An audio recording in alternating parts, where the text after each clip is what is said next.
And welcome to Tuesday. Good day.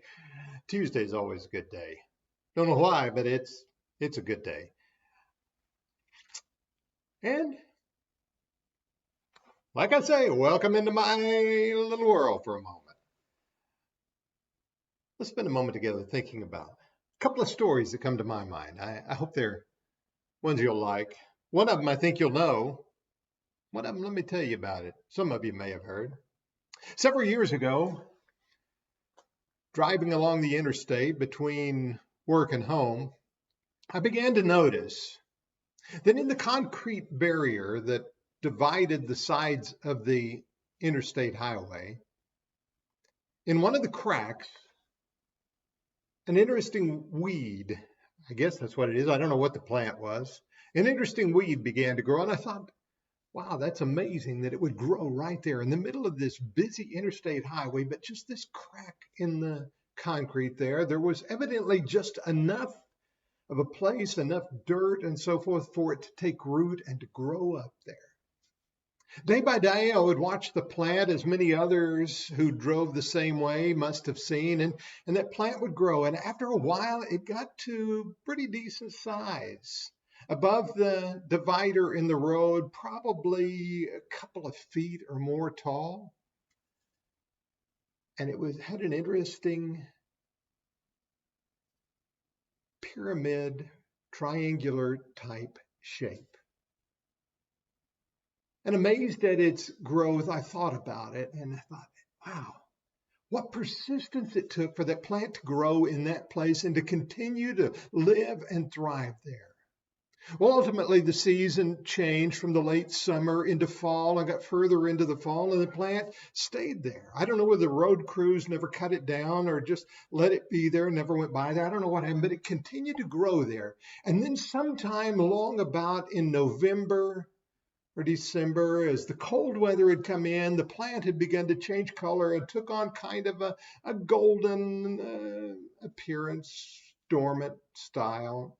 It wasn't the beautiful colors of fall, but it had kind of a golden brownish look to it. And I thought it won't be here much longer. And then one morning as I was driving to work, I noticed someone evidently during the night, probably when the traffic was very, very low, had come along and decided to do something about the plant. No, they didn't remove it. What they did was they wrapped the plant with a golden Christmas garland. You know the kind, shiny garland. Wrapped it with that and hung 2 or 3 or so Christmas balls on the plant. And there in the midst of a highway, in the midst of that highway, in that concrete barrier where nothing should have grown, was this plant that had the shape and appearance, but not the nature of an evergreen tree, now dormant or dead, but wrapped in the beauty of the season with the garland and the Christmas balls. It wasn't too long till it was gone. I don't know whether somebody came by and just took it away or the weather or what. I never saw it again. It was gone. But I thought so many times about the persistence of that one plant. To grow there, to thrive there, to live there, and to die there, and even in its death, became an ornament of beauty for anyone to see. There's a story in the Old Testament, one of the beautiful old stories, probably one of the great stories that many remember. It's the story of a woman by the name of Ruth.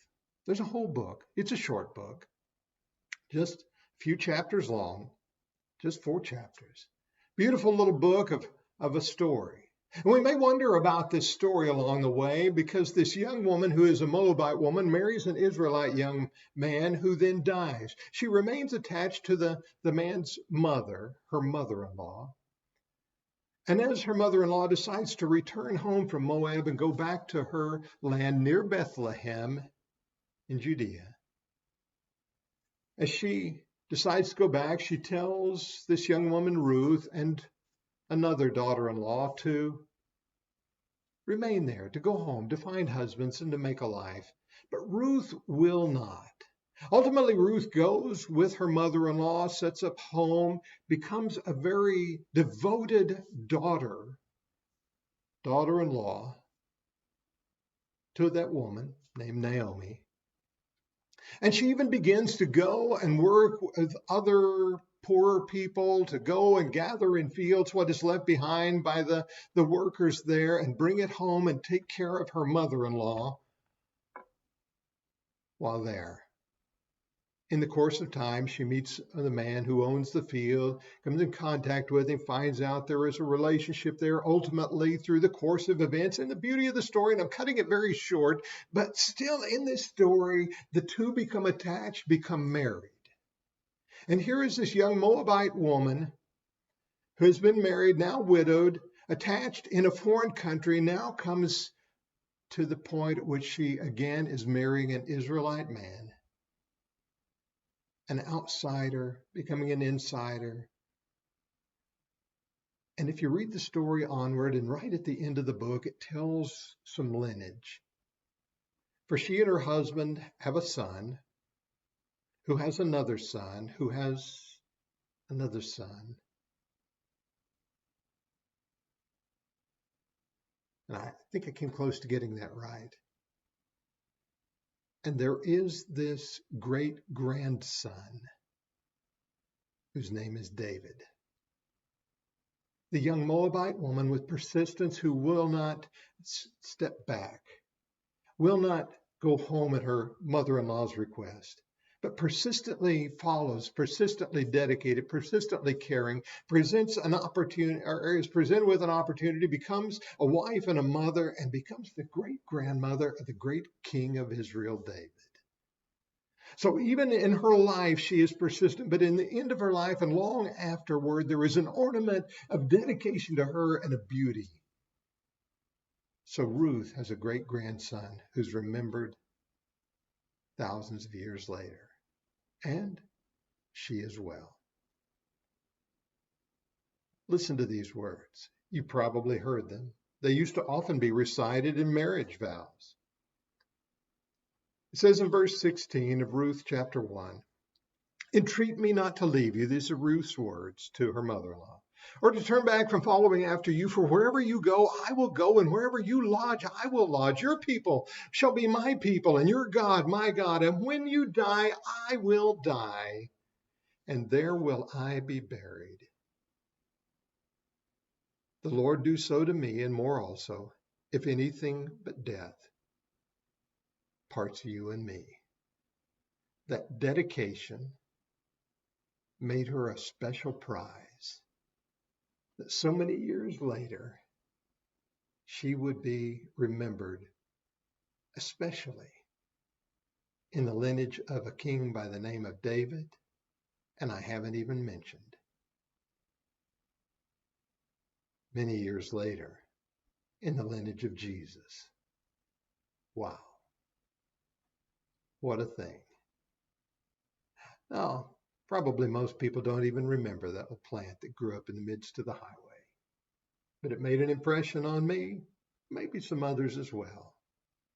And while it's long gone, I remember its persistence, and it becomes something special to encourage people like me.